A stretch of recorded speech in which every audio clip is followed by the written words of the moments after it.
Le livre de l'émir Abdelkader, suite. Les Arabes. Les Arabes viennent de Sam, fils de Noé. C'est la nation nomade. Ce sont les hommes qui se servent de tentes pour leur habitation, de chevaux pour leur monture et de troupeaux pour le commerce. Les bestiaux constituent leur richesse.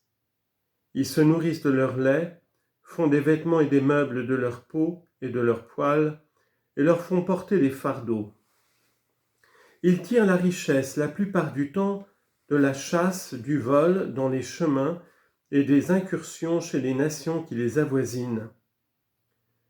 Ils habitent les pays situés entre l'océan, depuis le Maghreb jusqu'aux dernières limites du Yémen et de l'Inde dans l'Orient, et les pays comme l'Égypte, les déserts de Barka, d'Ifriqiya, Ez-Zab, le Maghreb el-Aqsa et Es-Souss, pays occupés par ceux qui émigrèrent. Ils laissèrent de grandes dynasties et des antiquités imposantes. Leur empire arriva jusqu'à Tanger dans l'Occident. Au temps de l'ignorance Jahiliya avant l'islam, il s'étendit jusqu'à Samarcande. Dans ce temps, il y avait diverses croyances religieuses. Les uns reconnaissaient le Créateur et niaient la révélation, d'autres adoraient les idoles, ceux-ci les anges. Parmi eux, quelques-uns avaient une tendance au judaïsme, d'autres au christianisme, d'autres au sabéisme. Il y avait chez eux des restes de la religion d'Ismaïl, fils d'Abraham, l'ami de Dieu. Ils ne cohabitaient ni avec leur mère, ni avec leurs filles, ni avec leurs sœurs. On lit en note, l'histoire ne parle pas de la cohabitation des fils avec leur mère, des pères avec leurs filles, dans le temps de l'ignorance avant Mohammed, mais elle rapporte qu'une veuve était considérée en quelque sorte comme partie intégrante de l'héritage de son mari défunt.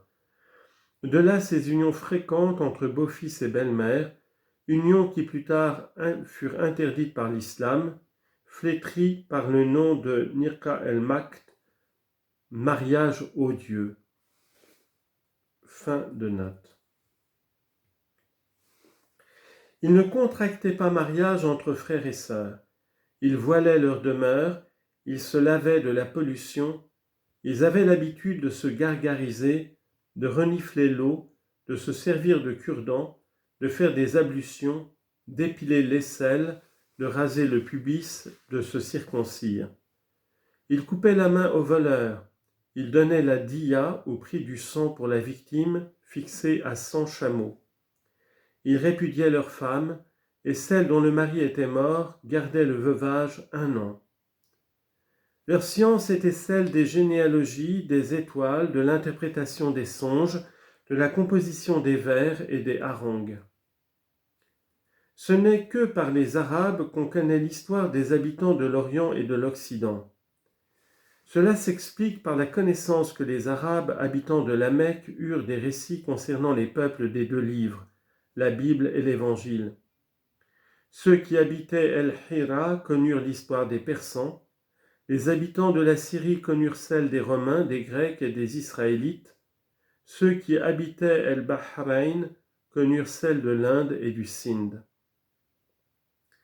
Les Arabes mettaient leur gloire à avoir une élocution facile et élégante, à être fidèles à leur pacte, à honorer les hôtes et à se préoccuper des grandes choses. On rapporte, d'après Chalib, fils de Shabiba, le trait suivant. Citation, « Pendant que nous étions, dit-il, dans un noble Medjles, Ibn al-Mokaffa arriva au milieu de nous. C'était un des nobles de la Perse, un de leurs sages. » On lit en note.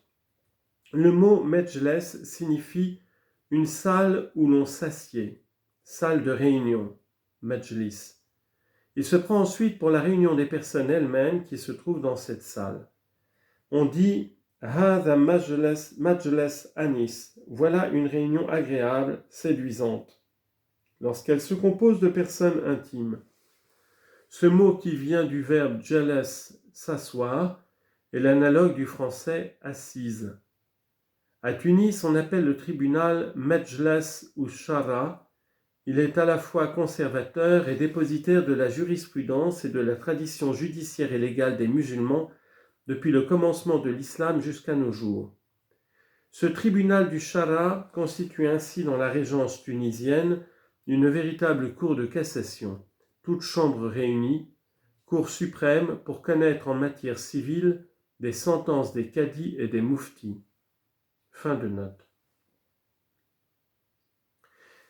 Ibn el-Mokaffa dit « Quelle est la nation la plus intelligente ?» nous demanda-t-il. Nous nous regardâmes les uns les autres et nous dîmes « Peut-être incline-t-il pour son pays ?» Nous répondîmes les Persans. « Non, dit-il, ils ont acquis beaucoup de terres, ont possédé un grand empire, mais ils n'ont rien inventé avec leur esprit. » Nous dîmes alors les Grecs, artistes, les Chinois, fantaisistes, les Indiens, philosophes, les gens du Soudan, les pires créatures de Dieu, les Turcs, des chiens ravisseurs, les Khazars, des troupeaux qui paissent. Qui donc alors? Les Arabes. Nous nous mîmes à rire. On lit en note. En citant cette anecdote, l'émir a voulu peindre les nations dont il parle par le côté saillant de leur caractère et en même temps montrer leur infériorité vis-à-vis des Arabes dont il fait un panégyrique pompeux. En parlant des Grecs ou des Romains, par le mot Roum, les Arabes désignent plus spécialement les premiers. Il les appelle des artistes. Dans le texte, il y a Ash'ab, Mana'a, mais il faut lire sans doute Sana'a. On sait que les Arabes connaissaient parfaitement l'art byzantin qui a eu une si grande influence sur le leur. Ils ont vu aussi en Arabie et en Afrique des vestiges des monuments romains. Les Chinois sont appelés Ashab Torfa. Le mot Torfa signifie une chose merveilleuse, nouvelle, agréable, plaisante. Les Chinois font en art des choses fantastiques, étonnantes. On connaît le fini de leur travail sur porcelaine, sur écran, enfin les chinoiseries. On lit dans les relations des voyages faits par les Arabes et les Persans dans l'Inde et à la Chine, dans le IXe siècle, citation, « Les Chinois sont au nombre des créatures de Dieu qui ont le plus d'adresse dans la main pour le dessin, l'art de la fabrication et toutes sortes d'ouvrages. Ils ne sont surpassés à cet égard par aucune nation. » Fin de citation. Ibn Battuta, dans le 4e volume que publient messieurs De Frémery et Sanguinetti, raconte que, pour ce qui regarde la peinture, aucune nation, soit chrétienne ou autre, ne peut rivaliser avec les Chinois. Parmi les choses étonnantes que j'ai vues, dit-il, je dirais que, toutes les fois que je suis entré dans une de leurs villes, et que depuis il m'est arrivé d'y retourner, j'y ai toujours trouvé mon portrait et ceux de mes compagnons peints sur les murs et sur des papiers placés dans les marchés. Le mot fantaisiste, dans notre traduction, ne peut s'appliquer qu'au goût des Chinois pour la complication, le bizarre et les monstres, car ils ne savent qu'imiter. Leur dessin est roi des secs comme les essais de l'enfance. L'étude de l'informatistique leur est inconnue. Leur art si fragile n'a pu laisser aucune trace de son antiquité. On dirait qu'il a toujours été le même, immobile de sa nature comme le peuple qui l'a produit. Ce n'est pas un art proprement dit, c'est plutôt une industrie merveilleuse qui en tient lieu. Les Indiens sont philosophes. On sait que l'Inde est le berceau de la philosophie. C'est sur cette terre que la conscience humaine commença à palpiter pour la première fois. Les gens du Soudan, regardés comme les purs créateurs de Dieu, sont peut-être au pied de l'échelle humaine si toutefois il y a une échelle. Dans une satire contre les tribus arabes, on trouve un trait contre les Noirs. Ne vous mariez pas avec des enfants de Cham, ce sont les êtres difformes parmi les créatures de Dieu. Les Turcs doivent leur qualification de chiens ravisseurs à leur ancien esprit de conquête et d'envahissement. Les Khazars, campés au 5e siècle près de la mer Caspienne, virent leur territoire envahi de 882 à 800 à 885 par les Varegs. Les progrès des Petchneks ne leur laissèrent que la Crimée, d'où Sviatopolk Ier les chassa en 1016.